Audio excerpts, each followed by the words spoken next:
জ্ঞাপন করলেন সুখী হয়ে আনন্দ পেয়ে কি করলো না আমার গোবিন্দের প্রসাদী মালা লক্ষ্মীর হাতে দিয়ে দিলেন আর লক্ষ্মী ওই মালাটি দুর্বাসা ঋষির গলায় পরিয়ে দিলেন। এই জায়গায় কীর্তন করলেন ভগবত প্রসাদের যে কি আনন্দ, তার মহিমাতা। ভগবত দেখুন, ভগবত সেবা করবেন, ভগবানকে সাজিয়েছেন মন্দিরে, ওই মন্দিরে ভগবানকে শয়ন দিবেন। যখন ওই সমস্ত ফুলগুলো সরিয়ে ওই গাঁথামালা তুলে ফেলে প্রভুকে শয়ন দেবেন, ওই মালাটা একবার গলে নিয়ে ক্ষণেক হলেও যদি কীর্তন করেন, তাতে যে আনন্দ, তাতে যে প্রেম, ওই প্রসাদী মালার কারণে একটু হলেও অনুভূতি করবেন প্রসাদের কত গুণ, কত মহিমা। প্রত্যেকদিন যে নাম করেন আর ওই ভগবানের এই যে ভগবত গলার প্রসাদী মালা, এর যে মহিমা একটু হলেও আলাদা। নাম করতে করতে এত আনন্দ, কেউ যদি পেছনে ডাকে সাড়া দিতে ইচ্ছে করবে না, ক্রোধ এসে যাবে, নামে ব্যাঘাত ঘটবে। তাহলে প্রসাদের এত গুণ, আর প্রসাদ যদি সেবা করি তাতে কত আনন্দ। নিতাই গৌর এত আনন্দ। তাহলে সেই প্রসাদী মালা পড়লো আমার দুর্বাসা ঋষির গলায়, এত আপ্লুত, এত আনন্দ। 14 ভুবন ঘুরতে ঘুরতে যেতে যেতে দর্শন হলো কার সঙ্গে? ইন্দ্রের সঙ্গে। আর ইন্দ্রের সঙ্গে যখন দর্শন হলো, আনন্দ হয়ে বুঝতে পারলেন না দুর্বাসা, এত আনন্দ, মালাটি খুলে ইন্দ্রের গলায় দিয়ে দিলেন। আর 4টি জিনিস মানুষকে ভজন থেকে বাধা দেয়: ঐশ্বর্য, রূপ, এই যে টাকা পয়সা, আর জ্ঞান। জ্ঞান ভালো, জ্ঞানের অহংকার ভালো না। যেমন উদ্ধবের ছিল জ্ঞান, যিনি বৃহস্পতির শিষ্য, কিন্তু উদ্ধবের মনে অহংকার ছিল, আমার মতো বড় ভক্ত নাই। ভগবান পাঠালেন বৃন্দাবনে, যাও। বেশি দূর যেতে হয়নি, সুখসারীর কাছে গিয়ে তার সে ভক্ত, আমি বড় ভক্ত, এই অহংকারটা কিন্তু চূর্ণ হয়ে গিয়েছিল। সেটা আলাদা প্রসঙ্গ, উদ্ধব সংবাদ। তাই এই যে নাম যশ প্রতিষ্ঠা, আমি সুন্দর জন্ম, আমি ব্রাহ্মণ কুলের সন্তান, এই যে অহংকার, বলছে এগুলো ভজনে বাধা দেয় জীবকে। তাই ইন্দ্রের অথই সম্পদ ছিল, যার এত ঐশ্বর্য, ভুলে গিয়ে সে মালাটি কি করলেন? হাতির গলদেশে পরিয়ে দিলেন। হাতি কি জানে ভগবানের প্রসাদী মালার কি মাহাত্ম্য? উপর করে মানে সুর দিয়ে ছুড়ে দিলেন, মাটিতে পড়লো মালা, চরণ দিয়ে মানে পা দিয়ে এমন দুমড়ে মুচড়ে মালাটিকে কি করলেন? ধূলিসাৎ করে দিলেন। আর এই অপরাধ, এই দুর্বাসা তাকে অভিশাপ দিয়েছিল যে তোমার শ্রী নষ্ট হয়ে যায়। শ্রী মানে হচ্ছে সুন্দর হয়, আবার বাসস্থান। কেননা তারা স্বর্গরাজ্য মানে তার থাকার জায়গা, তার স্ত্রী সমস্তই নষ্ট হয়ে গেল। এদিকে দেখুন, যখন এই সংবাদটা দৈত্যরা পেল, দৈত্য কুলগুরু শুক্রাচার্য সুযোগের সদ্ব্যবহার করে ওই বৈকুণ্ঠ লোক আধিপত্য গ্রহণ করবে বলে নিজের শিষ্য বলিকে দিয়ে বিশ্বজিৎ যজ্ঞ করালো। আর দেবতাদের মা অদিতি, দৈত্যের মা দিতি, কিন্তু পিতা একজন কশ্যপ মুনি। কিন্তু ভাগবত কি সুন্দর কীর্তন করলেন সময়ের পরিপ্রেক্ষিতে গর্ভের সন্তান, কোন সন্তান ভক্ত হয়, কোন সন্তান দৈত্যের স্বভাব নিয়ে জন্ম গ্রহণ করে। তাহলে দিতি যখন গর্ভধারণ করলেন সময়টা শুভ ছিল না, যার কারণে দৈত্যকুলে সবাই এলে অদিতির গর্ভের সন্তান হলো দেবতা যারা দেবলোকে থাকেন।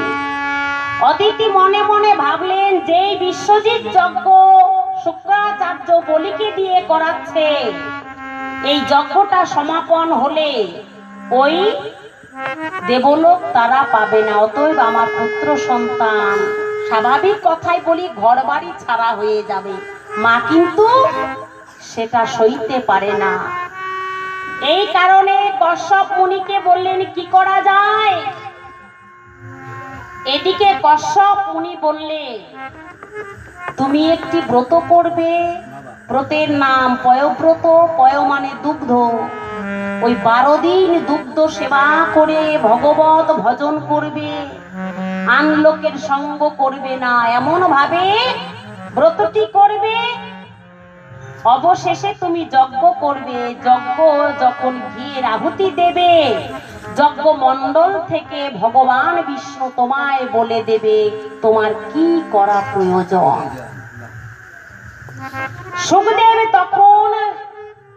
সুখদেবের শ্রী চরণে তখন পরীক্ষিত প্রশ্ন করলেন, হে প্রভু মুনিবর, ভগবানের নয়নে তো সমভাবাপন্ন, সবাইকে তো সমান নজরে দেখে, তাহলে ভগবান কেন ওই দেবতাদের পক্ষ নিয়ে বলি অতএব দৈত্যকুলকে হারিয়ে দিলেন? সেটার সিদ্ধান্ত এবার কীর্তন করতে লাগলে। কি করে? যখন ওই যে মা সেই যজ্ঞ করলেন, ঘিয়ের আহুতি হলো, যজ্ঞ কুণ্ড হতে ভগবান শঙ্খ চক্র গদা পদ্মধারী হয়ে আবির্ভূত হলেন। নিতাই মা বাৎসল্য প্রেম নিয়ে তখন ভগবানকে বলেছিল, আমি জানি তুমি কে, আমার গর্ভে এসেছো, তবে এসেছো যখন পুত্র রূপে, এই রূপে নয়, তুমি আমার এমন একটি রূপ ধরে এসো যাতে আমি তোমায় পুত্র রূপে মানে বাৎসল্য প্রেমে ভালোবাসতে পারি। ভগবান তখন কচ্ছপ যেমন হস্তপদ গুটিয়ে খোলসে নেয়, ভগবান দুটি হস্ত গুটিয়ে কি করলেন? সংবরণ করলেন। রূপটি কেমন, কোন রূপ? শাস্ত্র কীর্তন করলেন, ভাগবত কীর্তন করলেন। বামন অবতার, বামন দেবতা রূপে ভগবান এলেন। আর দেখুন ভগবান সব সইতে পারে, ভগবান সইতে পারে না কোন ভক্তের মনের অহংকার বা ভক্তের নয়নের জল। যখন ওই বলি মহারাজ, বলি মহারাজ কে? বলি মহারাজ হচ্ছে ভক্ত প্রহ্লাদের প্রপুত্র মানে নাতি। ভক্ত প্রহ্লাদের পুত্র হচ্ছে বিরোচন, বিরোচনের পুত্র হচ্ছে আমার বলি। সেই বলি এই যে দেখুন অহংকার, ভগবান বলেন ওরে বলি তোর দাম্ভিকতা হয়েছে, তোর দানের অহংকার, তো এবার আমি তোর দানের অহংকারটা চূর্ণ করব। এবার যখন বিশ্বজিৎ যজ্ঞ আরম্ভ করে তিনি দান সত্র খুললেন, বলি মহারাজ এবার ভিক্ষা পাত্র নিয়ে গেলেন কি? বামন দেবতা, যিনি ভগবান বিষ্ণু বামন রূপে এলেন, যার ভিক্ষা পাত্রে স্বয়ং লক্ষ্মী ভিক্ষা দিয়েছিল। এই বামন দেবতা স্বয়ং লক্ষ্মী, বৃহস্পতি তার গায়ত্রী মন্ত্র দান করলেন কর্ণে, স্বয়ংভূ মানে ভোলানাথ আমার কমণ্ডলু দান করলেন, ছত্র দান করলেন দেবতারা। এভাবে সাজিয়ে সে ভিক্ষার পাত্র নিয়ে গেলেন কার কাছে? বলির কাছে। এবার বলির কাছে, বলি দেবতা, বলি দৈত্যের কাছে যখন ভিক্ষা পাত্র নিলেন, বলি কিন্তু তাকে চিনতে পারে নাই তার ঘরে কে এসেছে। এবার যথা পূজা করে তাকে বসালেন সিংহাসনে। বলি আর বামন দেবতার কথোপকথন, সেটা কি? প্রভু, এবার তোমার যে মনের অভিপ্রায়, তুমি কি চাইতে এসেছো, সে চাওয়াটা একবার আমার কাছে চেয়ে না। আর আমার কাছে যে একবার ভিক্ষা করে, সে দ্বিতীয়বার আর ভিক্ষা করে না। কি বাবা, কি বললে? সংক্ষেপে করব তাই না? কি বলছে দাদা ভাই?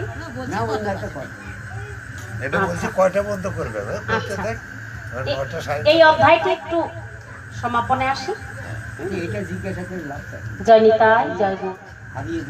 তাহলে সেই বলি মহারাজ যখন বললেন কি আশায় প্রভুর আগমন, আর আমি এমন দান সত্র খুলেছি, কেউ যদি আমার কাছে দান গ্রহণ করে দ্বিতীয়বার আর তাকে ভিক্ষা করতে হবে না।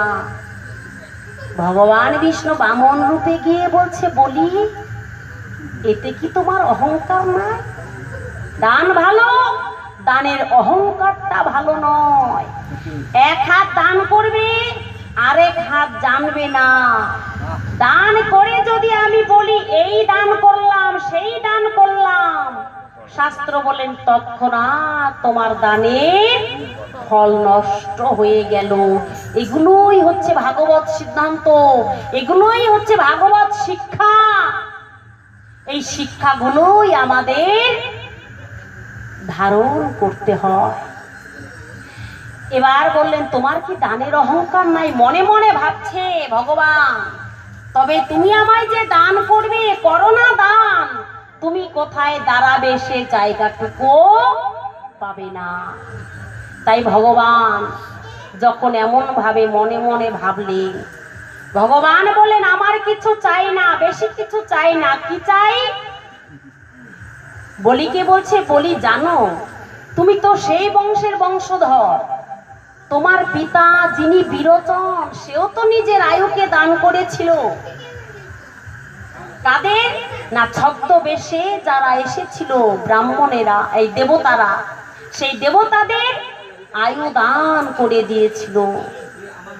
কেউ কোনোদিন কারো আয়ু দেয়, কিন্তু বিরোচন আয়ু দিয়েছিল।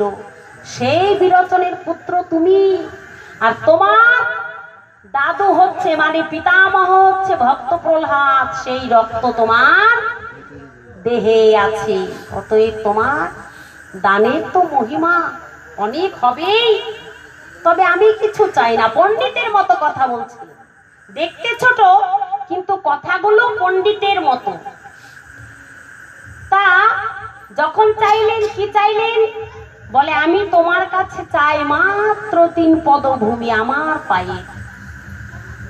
তবে তুমি যে আমায় দান করবে, আমি যেমন তেমন ভাবে নেব না। ত্রিসত্য অঙ্গীকার করবে, সংকল্প মন্ত্র করবে, তবেই আমি তোমার দান গ্রহণ করব, নচেত তোমার দান গ্রহণ করব না।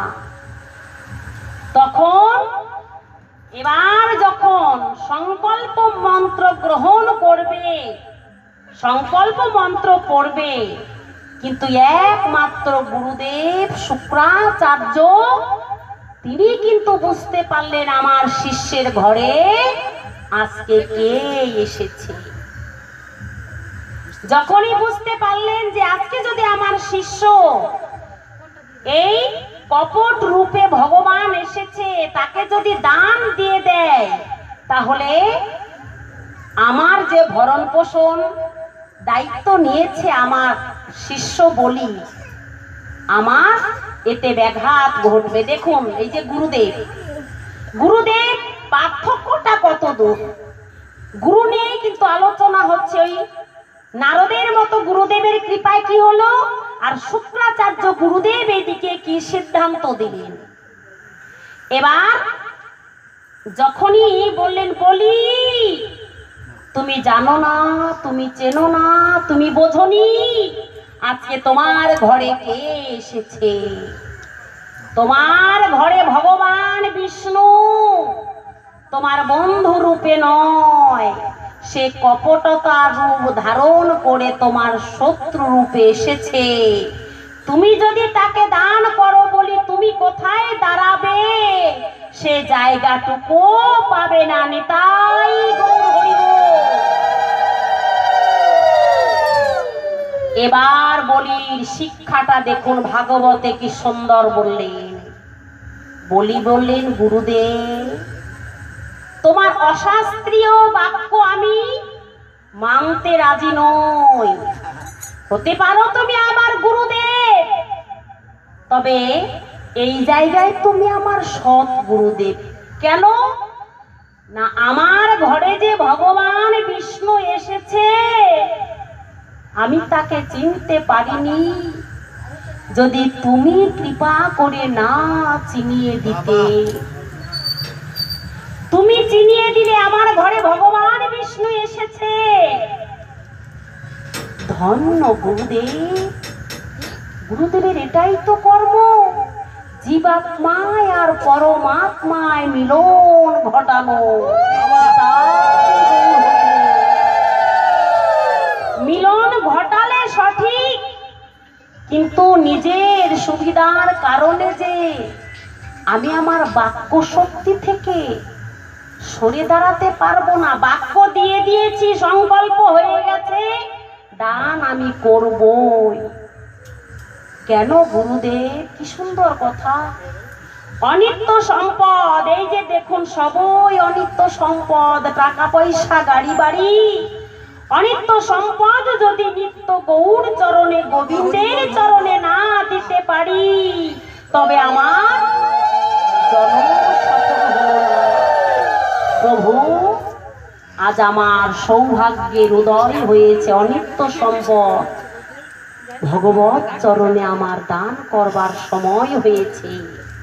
আমি তোমার অশাস্ত্রীয় কথা মানতে রাজি নই। এই যে গুরু রুষ্ট হলে কৃষ্ণ রক্ষিবারে নারে, কৃষ্ণ রুষ্ট হইলে গুরু রক্ষিবারে পারে। গুরুদেব রুষ্ট হয়ে গেলে, যে বলির ঘরে লক্ষ্মী ছিল বাধা, বলি মহারাজকে অভিশাপ করলেন, তুই আমার কথা শুনলি না, বলি তোর স্ত্রী নষ্ট হয়ে যাবে।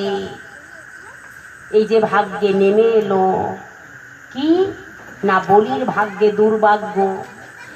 আমার গুরুদেব রুষ্ট হলো বলে, কিন্তু শাস্ত্রে বললেন যেই গুরুদেব নিজের সুবিধা বোঝে, এই যে দেখুন সেই গুরুদেব তার কেমন দশা হয়। যেই গুরুদেবের একটু চক্ষু কানা হয়েছিল, কোন কারণে? সংকল্প মন্ত্রের জলের প্রয়োজন, কমণ্ডলের মধ্যে গুরুদেব প্রবেশ হয়েছিল, কিন্তু ভগবান অন্তরে জেনেছিল।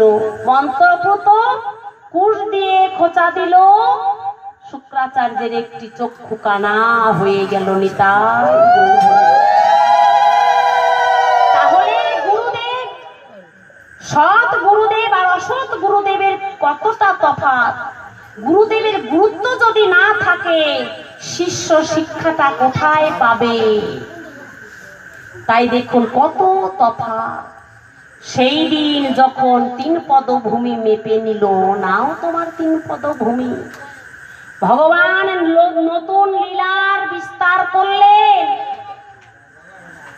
একটি চরণ দিয়ে উধলোক গ্রাস করলেন, আরেকটি চরণ দিয়ে মর্তলোক, অতএব অতল ভূতল তল তলাতল রসাতল সমস্তই গ্রাস করলেন। বলিকে বললেন, বলি আর এক চরণ ভূমি তো আমি পাবো? বলো বলি, আমি আরেকটি চরণ কোথায় পাবো? না হলে তোমার দান পরিপূর্ণ হবে না। বলি তখন বলেছিল কত সুন্দর শিক্ষণীয় কথা। মা বলেছিল, প্রভু আমি জানি গুরুদেবের কৃপায় এইটুকু বুঝতে পেরেছি তুমি আমার সেই অনাদির আদি গোবিন্দ ভগবান। তুমি এসেছো আমার গৃহে শত্রু রূপে, তবে শত্রু রূপে এলেও তুমি আমায় কৃপা করবে বলেই এসেছো। তবে হে গোবিন্দ, হে ভগবান, হে বিষ্ণু, তুমি তো অনাদির আদি, তুমি অগতির গতি, কাঙালের ঠাকুর। তুমি এতক্ষণ যা নিলে এগুলো তো আমার নয়, এগুলো তো সব তোমার। কি সুন্দর! এই যে উধলোক, মর্তলোক, অধলোক, এগুলো তো সবই তোমার।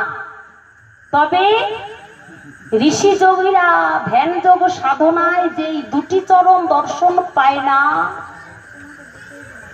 হে প্রভু, আমি দৈত্যকুলে জন্ম নিলেও তোমার দুটি চরণ আজকে দর্শন পেয়েছি। আমার কত ভাগ্য! তুমি আমায় আগে তৃতীয় চরণ তো দর্শন করাও, তবেই আমি তৃতীয় চরণ তুমি কোথায় রাখবে সে জায়গাটা আমি দেখিয়ে দেব। ভগবান কি করলেন? নাভি কমল হতে তৃতীয় চরণ নির্গত করলেন। নির্গত করে বলিকে বলছে, বলি, এই যে আমি তৃতীয় চরণ নির্গত করলাম, বলো বলো আমি এই চরণ কোথায় রাখবো? বলি তখন বলল, প্রভু গো, আমার কি আছে, আমি তোমায় কি দেব বলো? সবই তো তোমার। তবে তোমারই দেওয়া দেহ, কত সুন্দর শিক্ষা ভাগবতে, তোমারই দেওয়া দেহ প্রভু। এই দেহ রূপ জমিতে একটু মস্তক ভূমি রয়েছে প্রভু। এই দেহে যে একটু মস্তক ভূমি রয়েছে, আমার কি আছে, আমি তোমায় কি দেব বলো? তৃতীয় চরণ তুমি আমার মস্তকে রাখো নিতাই।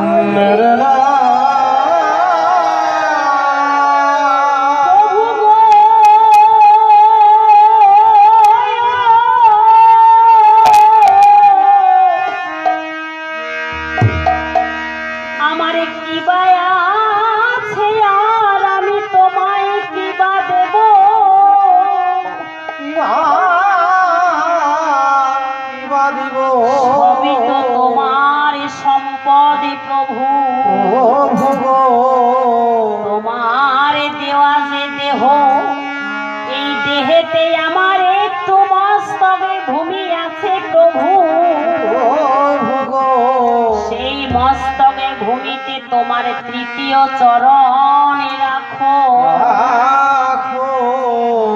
ধ্যানী যারে পায় না, ধ্যানে যোগী পায় না, যোগী সাধনে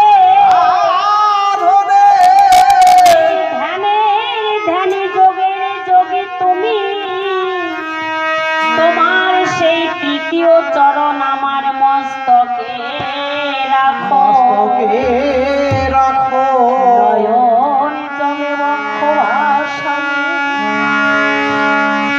প্রভুকে বলল, প্রভু গো,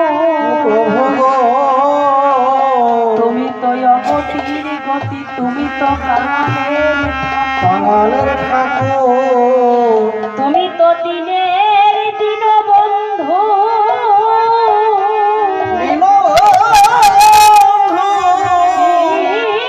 করে তুমি ওই তৃতীয়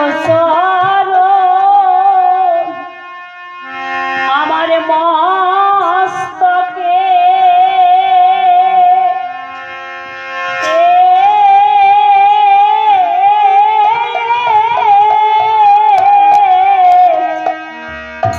রাখো, রাখো গো নিতাই।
দৈত্য জন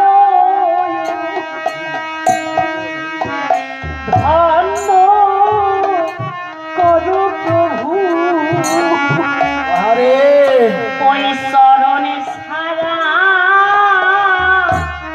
আমায়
তুমি দুই চরণে যা নিয়েছো সবই তো তোমার, আর এই দেহটিও তোমারই দান।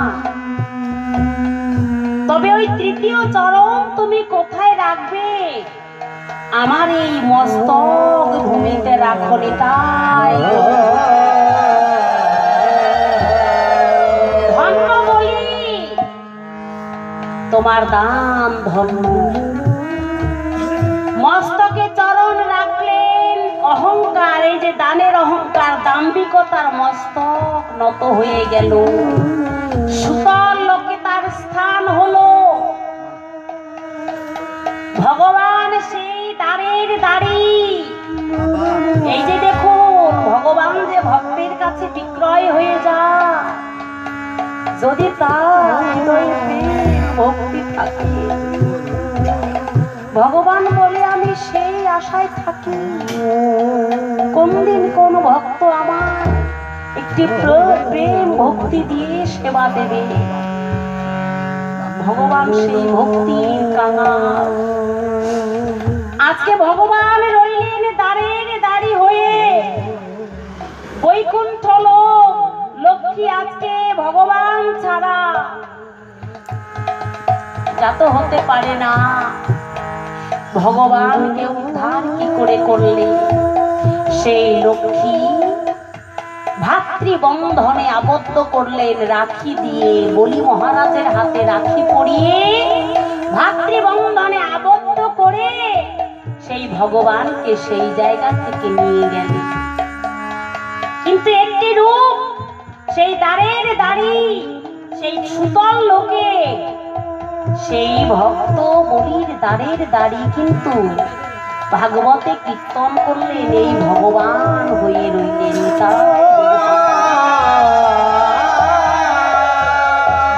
তাহলে গুরুদেবের কৃপা হলে কি হয়? গুরুদেবের কৃপায় ভগবত ভজনের অধিকার আসে। আর গুরুদেব যদি লোভী হয় তার কৃপায় কি হয়? ভগবত ভজন থেকে সে পিছিয়ে যায়।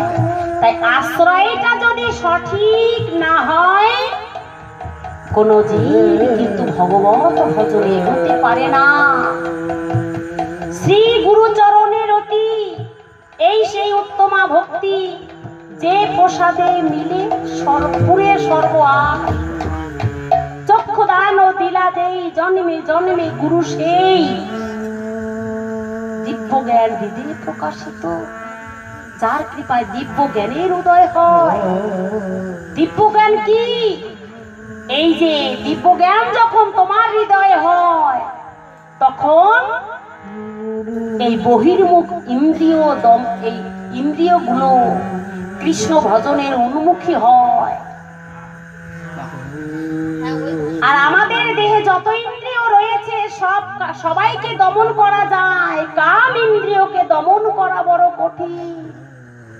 বলেন গুরুদেবের কৃপা নিয়ে যদি কেউ নাম করে, সে ভজন করে, তার ইন্দ্রিয় দমন হয়ে যায়। তাই আমরা ভাগবত কথাকে আর বহিরাঙ্গ আলোচনা যাচ্ছি না, যদিও অনেক বড় পালা প্রসঙ্গ ছিল।